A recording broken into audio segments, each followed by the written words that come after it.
In this guide, I'm going to show you how you can erase a MacBook Pro. Before we do get into this guide, make sure to like the video and subscribe to the channel with all notifications on. It really does help the channel and lets us know that you want more content like this. We'd greatly appreciate it, and if at any point throughout this guide you did have any questions, just ask them down in the comment section below and we can help you out further. I'm going to be doing my best to reply to every single comment down there.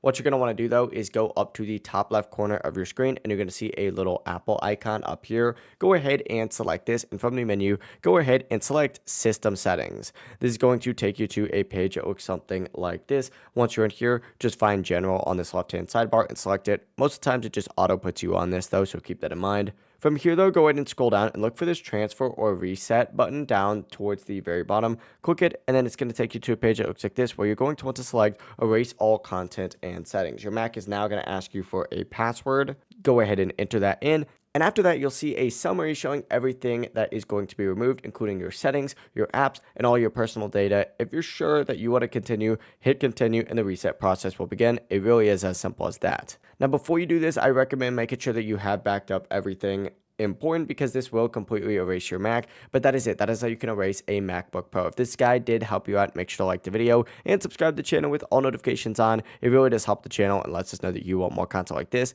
We'd greatly appreciate it. And if at any point throughout this guide you did have any questions, just ask them down in the comment section below and we can help you out further. Have a great rest of your day though. Peace.